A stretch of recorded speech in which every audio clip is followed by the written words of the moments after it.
परमात्मने नमः। ओम श्री गुरुभ्यो नमः। ओम श्री ऋषिभ्यो नमः। ओम असतो मा सद्गमय तमसो मा ज्योतिर्गमय मृत्योर्मामृतंगमय। ओम शांति शांति शांति।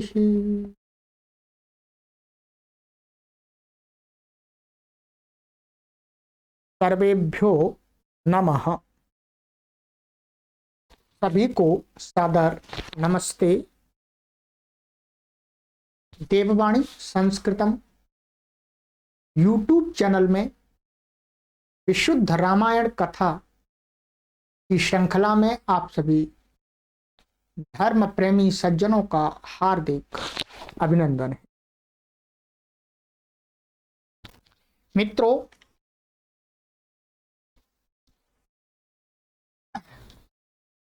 वाल्मीकि रामायण कथा को हम पढ़ रहे हैं और आज हमारी जो कक्षा संख्या है वो कक्षा संख्या है 11।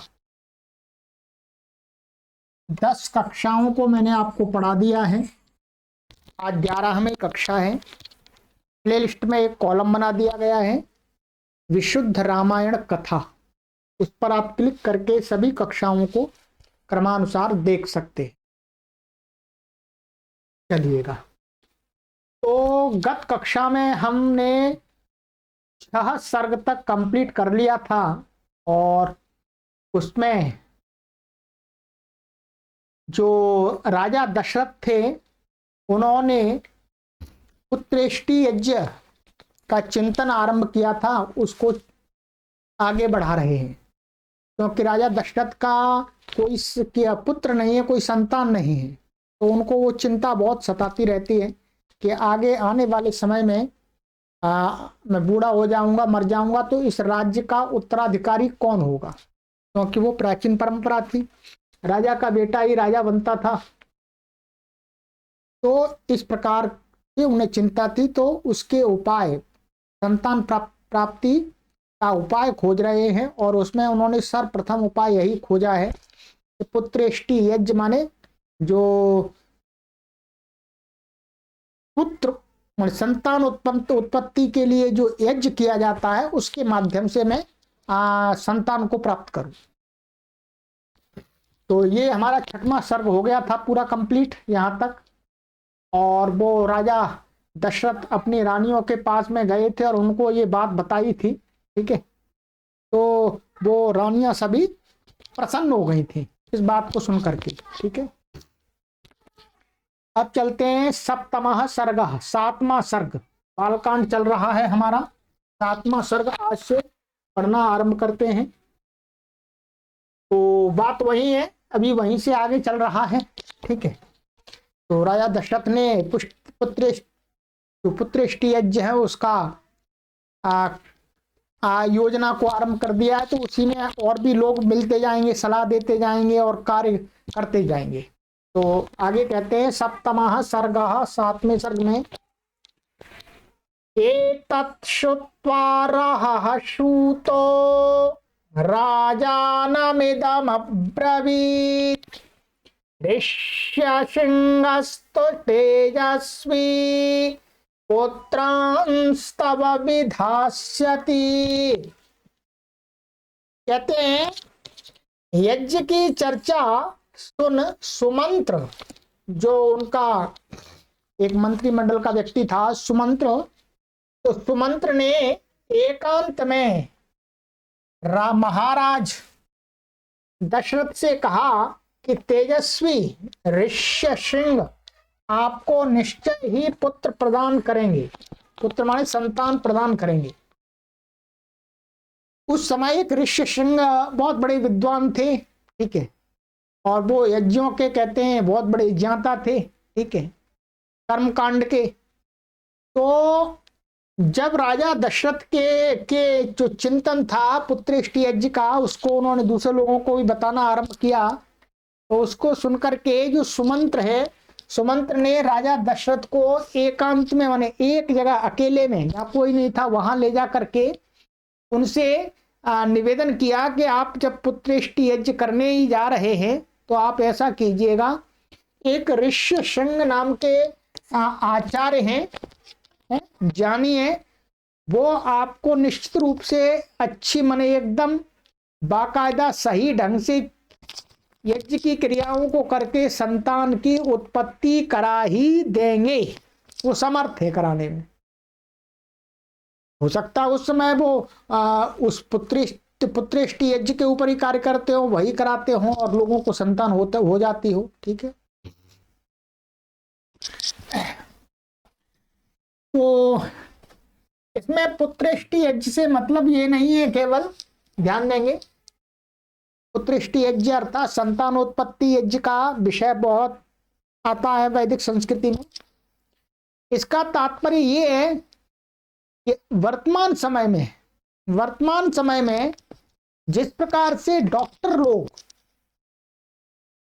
लोग औषधियों के माध्यम से और यंत्रों के माध्यम से, या औषधियों के और यंत्रों के माध्यम से जो निस्संतान दंपति होते हैं उनको संतान उत्पत्ति करा देते हैं, ठीक उसी प्रकार से यज्ञ के माध्यम से, अर्थात यज्ञ का संपादन करके और उसमें वो कुछ ऐसा यज्ञ करते समय कुछ चीजों को पका करके वो उनको ऐसा एक औषधि रूपी एक पदार्थ बनाते हैं, वो खिलाया जाता है।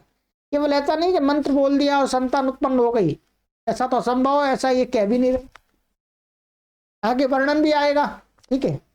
कि एक यज्ञ माध्यम होता है, मंत्रों का उच्चारण करके आहुति दी जाती है और उस समय भिन्न भिन्न औषधियां जो संतानोत्पत्ति में समर्थ हैं, माने जो दंपति होता है उसके अंदर उतना सामर्थ्य पैदा कर देती हैं वो औषधियां। तो उन औषधियों को माने एक निश्चित मात्रा में मिला करके उनका पाक बना करके उसको खिलाने से संतान उत्पत्ति होती है, ठीक है। ऐसा मत मान लीजिएगा कि यज्ञ कर दिया, मंत्रों का पाठ कर दिया और आहुति दे दी और संतान हो गई, नहीं।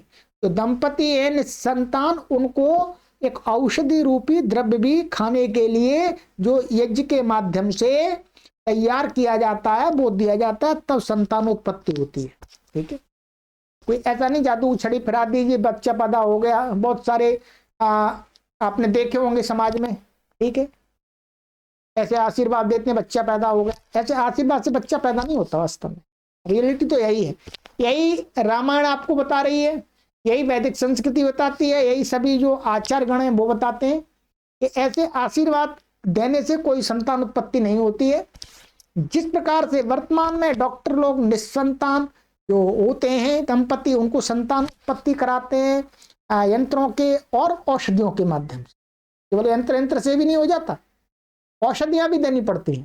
ठीक उसी प्रकार से प्राचीन काल में यज्ञ के माध्यम से उन औषधि, ऐसी संतान उत्पत्ति का सामर्थ्य प्रदान करने वाली औषधि को तैयार किया जाता था, उस औषधि का उनको खिलाया जाता था, तब संतान उत्पन्न होती थी, ठीक है।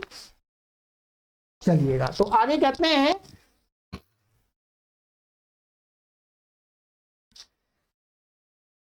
सत्वं पुरुष शार्दूला समानय सुसंसत्कृतम् स्वयमेव महाराजा गत्वा सबलवाहनः। हे पुरुष सिंह, वो सुमंत्र है, वो कह रहा है राजा दशरथ को, हे पुरुष सिंह, हे वीर पुरुष, माने शूरवीर योद्धा दशरथ, आप सेना और वाहनों सहित स्वयं वहां जाकर उन्हें आदर पूर्वक यहां लिवा लाइएगा। आप उनसे यज्ञ कराएंगे तो आपको जाना पड़ेगा। ऐसा नहीं कि आपने फोन कर दिया जी पंडित जी आ जाओ चलो दक्षिणा दे देंगे, ऐसे नहीं आने वाले वो। ऐसी दक्षिणा के भूखे नहीं है वो। ठीक है, उनके पास में राजा को जाना पड़ेगा, आपको जाना पड़ेगा अपनी सेना को लेके बाकायदा, उनका वहां जाकर के सम्मान पूर्वक उनको सत्कार करना पड़ेगा, तब उनको आप निमंत्रण देंगे तब आएंगे, ऐसे नहीं आते वो। ठीक है, ऐसे वो फालतू नहीं बैठे, उनके पास बहुत सारे कार्य। तो वही कह रहा है सुमंत्र कि हे राजा दशरथ, आप सेना सहित स्वयं वाहनों सहित उनके वहां पर जाइएगा, उन्हें और आदर पूर्वक सम्मान पूर्वक स्वागत करके उनको यहाँ अपने राज्य में लाइएगा, उनसे यज्ञ कराइएगा। ठीक है, चलिएगा।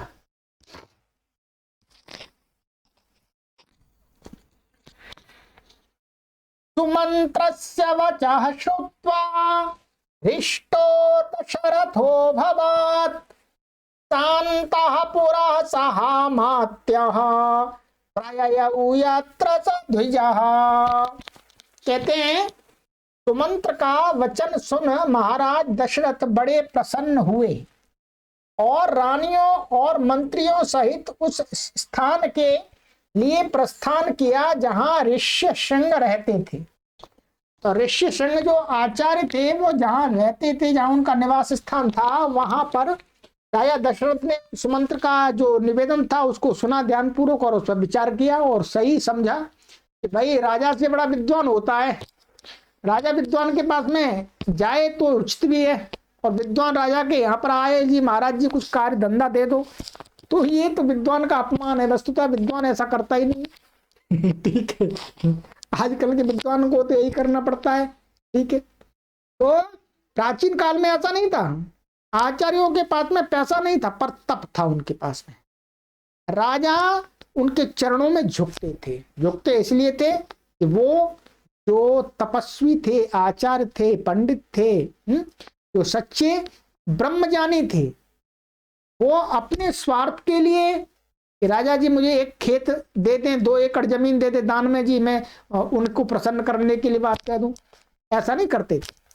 वो सच्ची बात कहते थे, राजा को अच्छी लगे तो मान लो भाई, नहीं अच्छी लगे तो छोड़ो, हम तो सच्ची बात कहेंगे, क्योंकि इसी के लिए वो तप करते थे। ठीक, लोभ लालच था ही नहीं, इसलिए राजा लोगों को आचार्यों के पास में जाना पड़ता था हाथ जोड़ करके। ठीक है, तो ये प्राचीन परंपरा रही है, और प्राचीन परंपरा ये तभी जीवित रहती है, तभी विद्यमान रहती है जब जो आचार्य होते हैं वो सच्चे मार्गदर्शक होते हैं। लोभी लालची छली कपटी होते हैं उनके साथ, उनके लिए परंपरा नहीं है।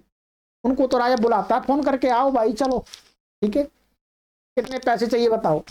ठीक है, वो एक तरह से पैसे हो जाते हैं, फिर हाथ जोड़ते हैं। तो जो सुमंत्र की बात को सुन करके राजा दशरथ ने कहा ठीक है आप सही कहते हैं, विद्वान के पास में राजा को जाना ही चाहिए, तो मैं बाकायदा जा रहा हूं, सेना को लेकर के जाऊंगा, उनका सत्कार करूंगा, सम्मान करूंगा, उनको निमंत्रण दूंगा, निवेदन करूंगा कि आप आइए मेरे राज्य में और यहाँ पर मुझे पुत्र उत्पत्ति के लिए, पुत्र प्राप्ति के लिए यज्ञ का आयोजन कीजिएगा। तो वहीं गए वो राजा दशरथ और कहते हैं आसाद्यतम द्विज श्रेष्ठम रोमपाद समीपगम ऋषिपुत्रम ददार्शाथो दीप्यमानमिवानलम। कहते हैं वहां पहुंचकर महाराज दशरथ ने अग्नि के समान तेजस्वी द्विजों में श्रेष्ठ ऋषि कुमार ऋष्य शृंग को रोमपाद के समीप बैठा देखा। जब महाराज दशरथ उनके पास में गए उनके निवास स्थान पर, तो उन्होंने देखा कि जो ऋषि कुमार ऋष्य शृंग है वो रोमपाद नाम का एक वो भी एक राजा है रोमपाद।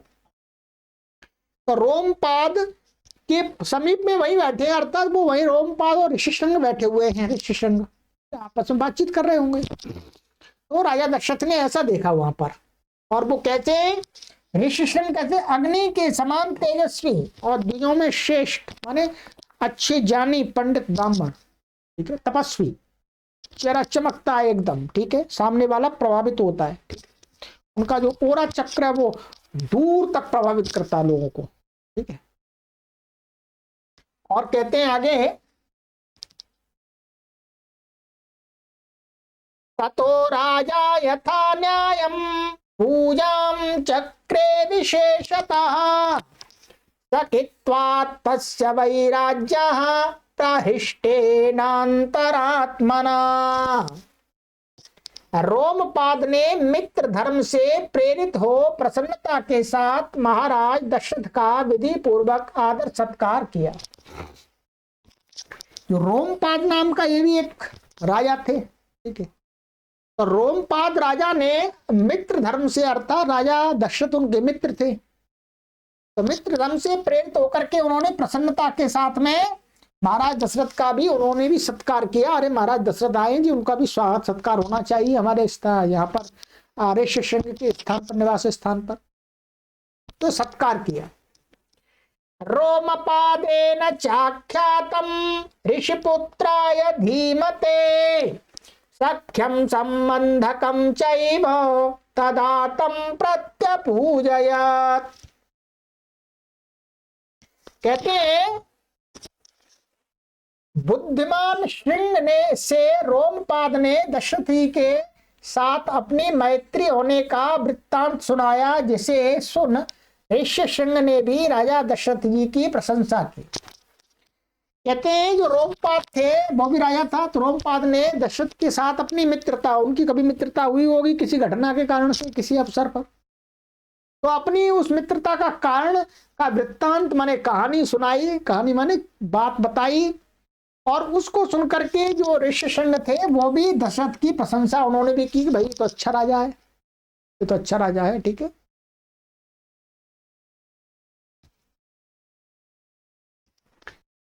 एवं सुसत्कृतेन सहोषित्वा नरशर्मः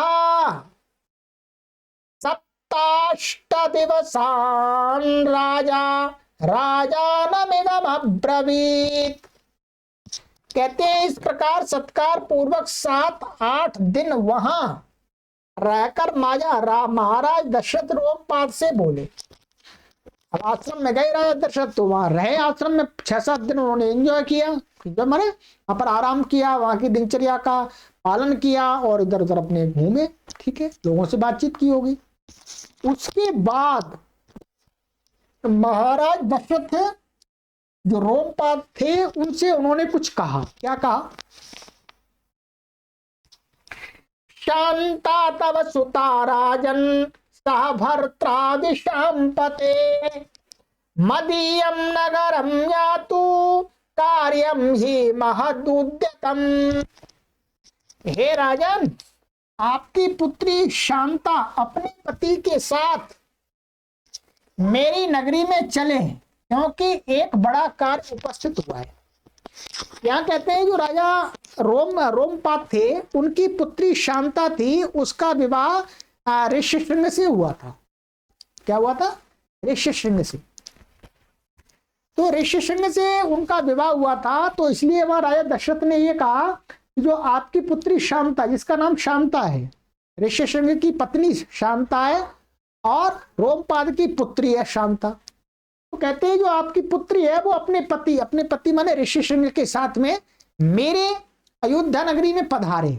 वहां पर एक बहुत अच्छा अवसर उपस्थित हुआ है, अर्थात एक कार्यक्रम की प्रस्तावना बनाई है, योजना बनाई है, वहां वो अवश्य आए, ऐसा उन्होंने राजा दशरथ ने निवेदन किया।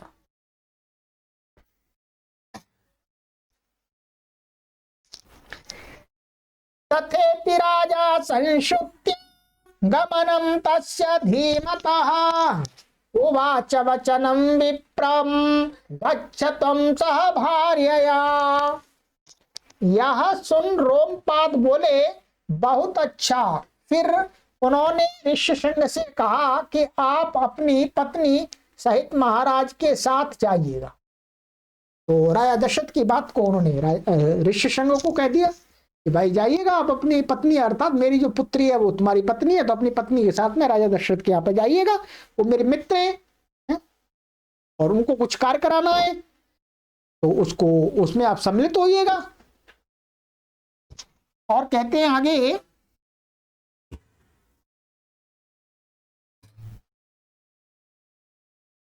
ऋषि पुत्र प्रतिश्रुत्य तथेत्याह नृपम तदा सा नृपेणाभ्यनुज्ञातः प्रययौ सह भार्यया। कहते हैं ऋष्यशृंग जाने को तैयार हो गए और राजा रोमपाद की आज्ञानुसार अपनी पत्नी सहित दशरथ जी के साथ चल पड़े। ऋष्यशृंग ने कहा ठीक है, आप कहते हैं ससुर जी वो रोमपाद उनके ससुर हैं, तो आप कहते हैं तो ठीक है, मैं जाता हूं पत्नी के साथ में, आपकी बेटी के साथ में, ठीक है। और इस प्रकार से आज्ञा, रोमपाद की आज्ञानुसार, आदेशानुसार अपनी पत्नी के साथ में, राजा दशरथ के साथ में वो चल पड़े अयोध्या नगरी के लिए। आगे कहते हैं,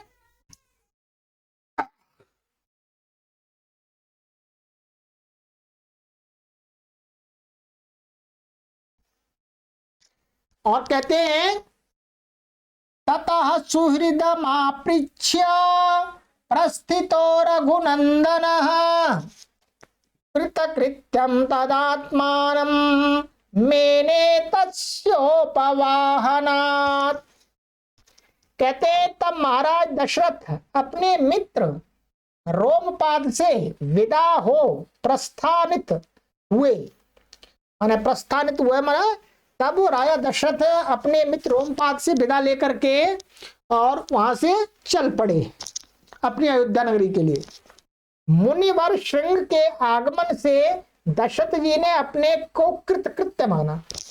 अब क्या है, वो श्रृंग से निवेदन किया था रोमपाद के माध्यम से, तो ऋषि श्रृंग आ रहे हैं। इस बात को मन में सोच विचार करके राजा दशरथ बहुत अपने आप को धन्य समझ रहे हैं कि इतने बड़े आचार्य हमारे राज्य में जा रहे हैं, ठीक है। और कहते हैं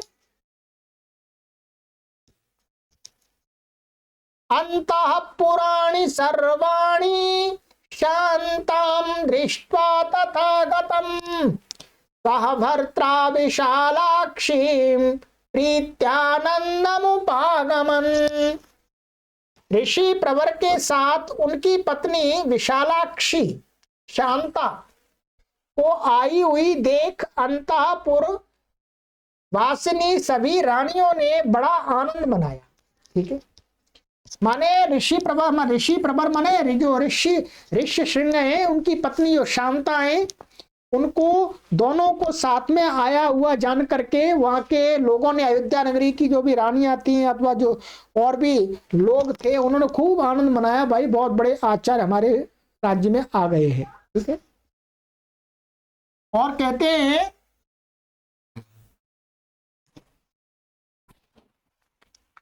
पूज्यमाना च ताभिः साराज्ञा चैव विशेषतः उवास तत्र सुखिता यंचित कालम सह द्विजः। रानियों और विशेषकर महाराज दशरथ द्वारा सत्कृत होकर शांता अपने पति ऋष्यशृंग के साथ रण्यवास में कुछ दिनों तक सुख से रही, ठीक है। वहां अर्थात जो अयोध्या नगरी थी जहां राजा का निवास था, वहीं पर कुछ दिन वो अपने पति ऋष्यशृंग के साथ में रानी शांता रही, माने जो उनकी पत्नी थी, ठीक है। तो रानियों का भी प्यार मिला, सत्कार मिला, सम्मान मिला, राजा दशरथ का भी सम्मान मिला। इति सप्तमः सर्गः, ये 7वां सर्ग समाप्त हो गया। चलिएगा अब आता है आगे, वही चल रहा है, ठीक है। अष्टमः सर्गः, 8वां सर्ग आरंभ होता है और महाराज दशरथ का पुत्रेष्टि यज्ञ, वही विषय है, पुत्रेष्टि यज्ञ की बात अब चालू होगी आगे और, ठीक है। कहते हैं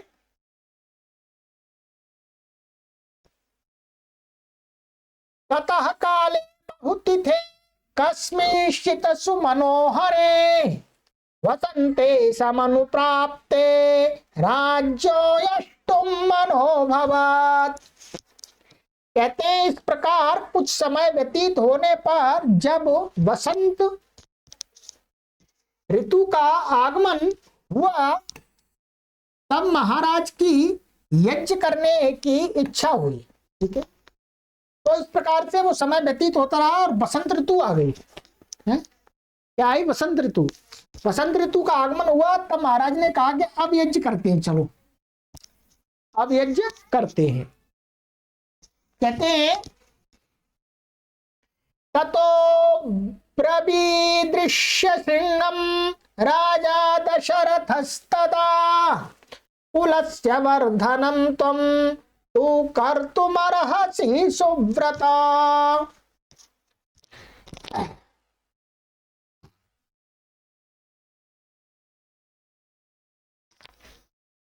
कहते हैं उसके बाद यज्ञ का निश्चय कर वे ऋषि सिंह से बोले, हे सुव्रत, अब आप मेरे कुल की वृद्धि के लिए उपाय कीजिएगा। माने यज्ञ का निश्चय हो गया कि इस तारीख को यज्ञ होगा जी, आरंभ। तो अब राजा दशरथ ने ऋषि संघ से कहा कि भाई अब आप बताइए, सुव्रत माने एकदम सत्य व्रत को धारण करने वाले, जो बात कहते हैं उसी को करते हैं, ऐसे श्रेष्ठ ऋषि सिंह को कहा, सुव्रत आप मेरे कुल की वृद्धि के लिए, अर्थात मेरा कुल आगे निरंतर चलता रहे, इसके लिए कोई उपाय बताएं, अर्थात इस प्रकार का ही आपको यज्ञ करना है। ठीक है,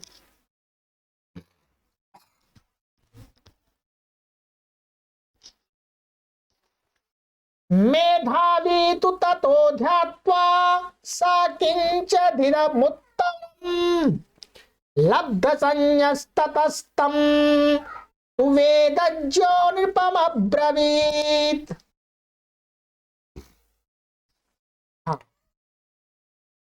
कहते हैं मेधावी एवं वेदज्ञ ऋषि सिंह कुछ समय विचार कर स्वस्थ चित्त हो महाराज से बोले। ठीक है, तो मेधावी और वेदज्ञ मान वेदों को जानने वाले ऋषि सिंह थे, वो कुछ समय उन्होंने विचार किया कि कैसे कैसे क्या करना चाहिए, और स्वस्थ चित्त माने एकदम टेंशन फ्री होकर के शांत मन से राजा दशरथ को उन्होंने कहा कि भाई क्या करना है मैं बताता हूं। आइए, कहते हैं इष्टिम ते हम करिष्यामि पुत्रियां पुत्र कारणात् अथर्व शिरसि प्रोक्तैर् मंत्रैः सिद्धां विधानतः। हे राजन, मैं आपके लिए अथर्ववेद में कहे हुए मंत्रों द्वारा विधिवत पुत्रेष्टि यज्ञ कराऊंगा। इसके विधि पूर्वक संपादन होने से आपका मनोरथ अवश्य पूर्ण होगा। ठीक है, पुत्रेष्टि करने के जो मंत्रों का उल्लेख आता है वो कहते हैं अथर्ववेद के अंदर है। अथर्ववेद में इस प्रकार के कुछ कांड हैं, उनके मंत्र हैं जिससे पुत्रेष्टि के लिए यज्ञ किया जाता है। तो कहते हैं जो ऋषि ने महाराज दशरथ को कहा कि भाई चिंता मत कीजिएगा, मैं अथर्ववेद में बताए गए उस विधि विधान पूर्वक जो यज्ञ है उसको पुत्रेष्टि उसको पूरी तरह से अच्छी प्रकार से ठीक ढंग से संपन्न कराऊंगा, जिससे आपको 100% संतान उत्पन्न हो जाएगी। ठीक है, तो कहते हैं आपका मनोरथ मान उनका यही मनोरथ है कि मेरी संतान हो जाए राजा दशरथ का। ततः प्राक्रमोदिष्टिं तां पुत्रियां पुत्र कारणात् तथा प्राक्रमदिष्टिं तां पुत्रियां पुत्र कारणात् जुहावाग्नौ च तेजस्वी मंत्र दृष्टेन कर्मणा। कहते तदनंतर तेजस्वी ऋषि ने पुत्र प्राप्ति के लिए पुत्रेष्टि यज्ञ प्रारंभ किया और विधिवत मंत्र पढ़कर आहुति देना आरंभ किया। अब यज्ञ चालू हो गया। ठीक है, पुत्र प्राप्ति के लिए पुत्रेष्टि यज्ञ का प्रारंभ हो गया और जो जो मंत्र पढ़ना चाहिए क्रम से उनको पढ़ा और आहुति दिलवाई। और कहते हैं अथ वै यजमानस्य पावकादतुल प्रभां तप्तजाम्बूनदमयीं राजतान्त परिच्छदां दिव्यपायस संपूर्णां पात्रीं पत्नीमिव प्रियां प्रगृह्य विपुलां दोर्भ्यां समवेक्षा ब्रवीदिदम्।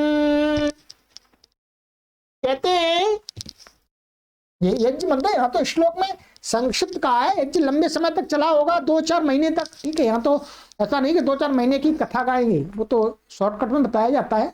ठीक है, तो कहते हैं थोड़ी देर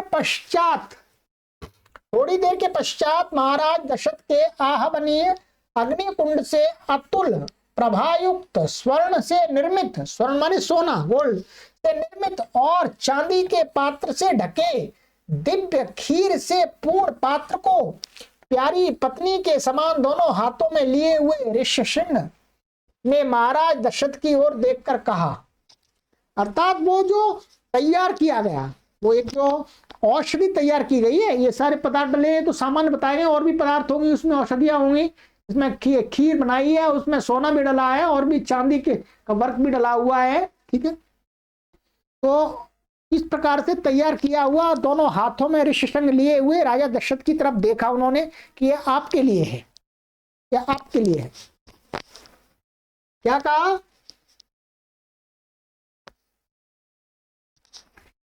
इदं तो नृप शार्दूल पायसं देव निर्मितं प्रजाकरं गृहाण त्वं धन्यमारोग्य वर्धनम। कहते हैं हे नर शार्दूल माने नरों में श्रेष्ठ राजा दशरथ, यह खीर विद्वानों द्वारा यज्ञाग्नि में निर्मित की गई है, और विद्वानों ने जो यज्ञ किया है मेरे साथ मिलकर के, वहां पर इस खीर का यज्ञाग्नि, यज्ञ की अग्नि से पकाई गई है औषधियां डाल करके। यह पुत्रोत्पादक प्रशस्त और आरोग्य वर्धक है, माने पुत्र की उत्पत्ति कराएगी संतान की, और आपको अच्छा स्वास्थ्य देगी। इसे आप लीजिए हे राजा दशरथ, ये आपके लिए लीजिएगा।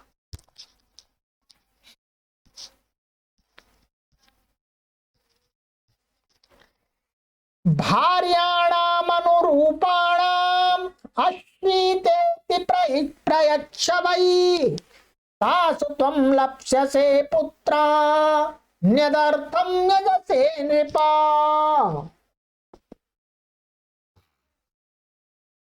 कहते हैं इसे आप अपनी अनुरूप पत्नियों को खिलाइए, इसके प्रभाव से आपको पुत्रों की प्राप्ति होगी, जिसके लिए आपने यह यज्ञ किया है। दशरथ भी खाएंगे और अपनी पत्नियों को भी खिलाना है उनको। ठीक है,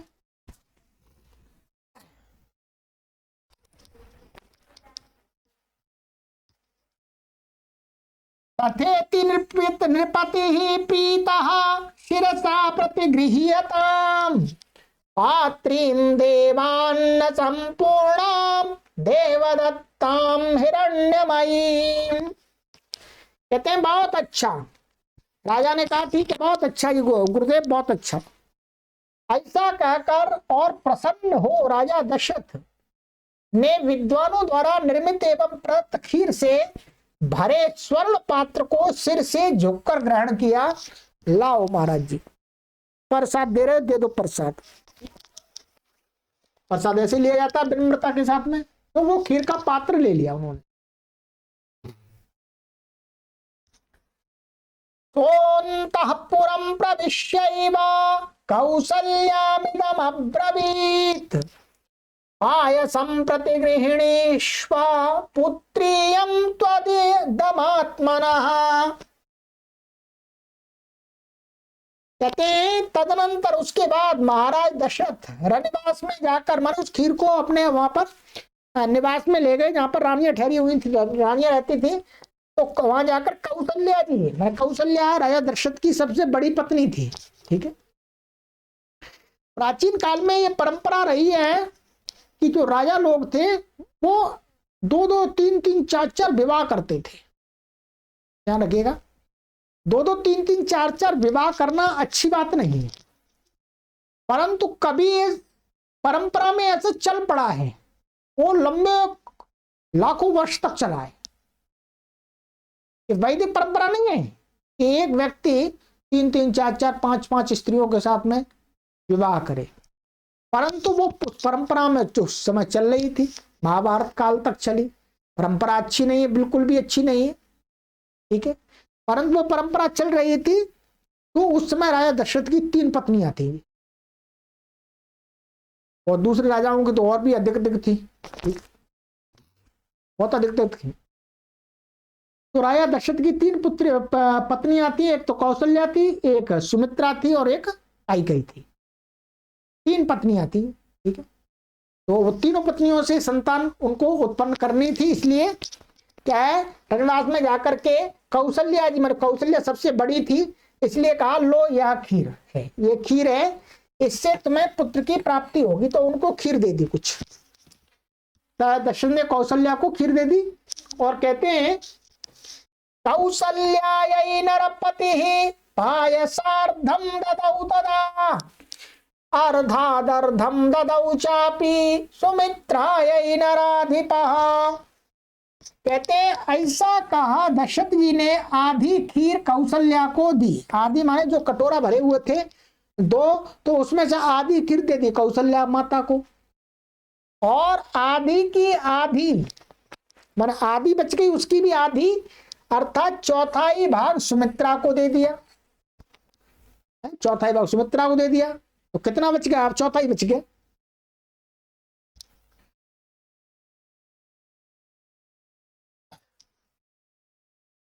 कैकेयी चावशिष्टार्धं ददौ पुत्रार्थ कारणात् प्रददौ चावशिष्टार्धं पायसस्यामृतोपमम् अनुचिन्त्य सुमित्रायै पुनरेव महामतिः एवं तासां ददौ राजा भार्याणां पायसं पृथक्। कहते तदनंतर पुत्रोत्पत्ति के लिए जो पहली आधी खीर बची थी वह कैकेयी को दे दी। माने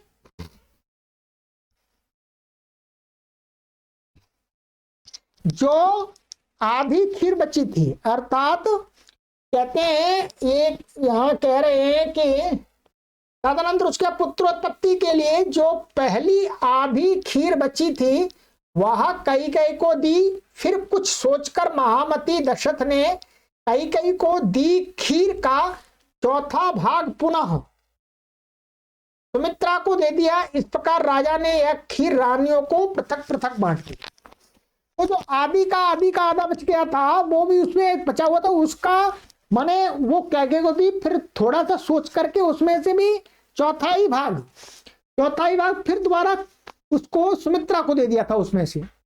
तो इसका कहने का तात्पर्य है कैकेयी के हिस्से में बहुत कम आई थी, और तो उससे सुमित्रा के में आई थी, और सबसे ज्यादा हिस्से में आई थी कौशल्या की, ठीक। और कहते हैं ताश्चैवं पायसं प्राप्य नरेन्द्रस्योत्तमस्त्रियः सम्मानं मेनिरे सर्वाः प्रहर्षोदित चेतसः। महाराज दशरथ की वे सुंदर स्त्रियां उस खीर को खाकर अत्यंत प्रसन्न हुई और उन्होंने अपने आप को भाग्यवती माना। अब उनको खीर दी और उन्होंने खा ली भोजन के साथ में, तो भोजन के साथ में अथवा अकेला खा लिया होगा उन्होंने। उसको खा करके वो अपने आप को धन्य भाग्यवती समझ रहे हैं कि अब इस खीर से हमारे घर में भी संतान आ जाएगी, पुत्रोत्पत्ति हो जाएगी। हर माँ बाप को जब संतान उत्पन्न होने की जो सूचना है वही बहुत प्रसन्नता देती है, ठीक है। वैसी प्रसन्नता उनको हुई, ठीक है। और कहते हैं आगे ततस्तुताः प्राश्य तमुत्तम स्त्रियो महीपतेरुत्तम पायसं पृथक् हुताशनादित्य समान तेजसो चिरेण गर्भान प्रतिपेदिरे तदा। तदनंतर तीनों उत्तमांगनाओं ने महाराज द्वारा पृथक पृथक प्रदत्त खीर को खाकर अग्नि और सूर्य के समान तेज वाले गर्भों को धारण किया। अतः खीर खाई, उसके बाद में उन्होंने राजा के साथ में शरीर का संबंध किया। उसके बाद में फिर उनको गर्भ ठहर गया, तो फिर उन्होंने क्या है, ये अग्नि और सूर्य के समान तेज वाले माने अच्छा पुष्ट गर्भ को धारण किया तीनों ने। ठीक है, चलिएगा। इति अष्टमः सर्गः। ठीक है, ये 8वां सर्ग आरंभ होगा। क्या ध्यान रखेंगे, ये एकदम ऐसा कहा जा रहा कि ऐसा मत सोचना कि भाई उन्होंने खीर खा ली और खीर से उनको गर्भ ठहर गया, ऐसा नहीं है। जो सृष्टि की प्रक्रिया है, स्त्री पुरुष के संबंध से संतान की उत्पत्ति होती है, वैसे ही हुई है। आजकल के डॉक्टर भी स्त्री पुरुष के संबंध से ही संतान को उत्पन्न करते हैं, ये ध्यान रखिएगा। स्त्री पुरुष के संबंध का तात्पर्य है कि जो पुरुष का भाग, जो अंश चाहिए संतान उत्पत्ति के लिए, और स्त्री का जो अंश चाहिए, उस अंश को वो वैसे ही वातावरण में रखें जैसे एक स्त्री के पेट में गर्भ का जो वातावरण होता है उसमें रखेंगे। पर चाहिए तो स्त्री पुरुष दोनों का, केवल जो डॉक्टर है वो केवल पुरुष के ही अंश से संतान उत्पन्न नहीं कर सकते, दोनों का अंश लेना पड़ता है। ठीक है, यंत्रों के माध्यम से, औषधियों के माध्यम से उसको सुरक्षित रखते हैं, तब संतान उत्पन्न होती है। तो यही स्त्री और पुरुष का संबंध है। जब हम एक नैसर्गिक ढंग से संतान की उत्पत्ति करते हैं तो उसमें कोई यंत्रों की आवश्यकता नहीं है, स्त्री पुरुष आपस में संबंध करके संतान को उत्पन्न कर सकते हैं। और जब यंत्रों के माध्यम से अर्थात शरीर के संबंध से असंभव होता है, असमर्थ होते हैं दोनों शरीर, तब डॉक्टर लोग यंत्रों के माध्यम से फिर अलग ढंग से संतान को उत्पत्ति करते हैं। परंतु बात वही है, दोनों में स्त्री पुरुष का तो संस्कार होता ही है, बिना स्त्री पुरुष के संतान उत्पन्न कभी भी नहीं हो सकती। ठीक है, चलिएगा। तो ये आपका 8वां सर्ग कंप्लीट हो गया। अब आगे की कक्षा में मिलते हैं मित्रों 9वें सर्ग में। ठीक है, सुनते रहिएगा। विशुद्ध रामायण कथा है, चिंतन पूर्वक मनन कीजिएगा, स्वयं भी मनन कीजिएगा। हम भी आपको बताते हैं, आप स्वयं भी मनन कीजिए, चिंतन कीजिएगा और लोगों और आपको लगता है कि अच्छा कार्य हो रहा है तो इन कक्षाओं का लाइक करके स्वागत करें भगवान श्री राम कथा का, और अपने मित्रों तक शेयर करके पहुंचाएं। ये आगे आने वाली बहुत अच्छी अच्छी घटनाएं हैं, इनको आपने गलत ढंग से सुन रखा है, सही ढंग से आपको सुन। सर्वेभ्यो नमः, सभी को सादर नमस्ते।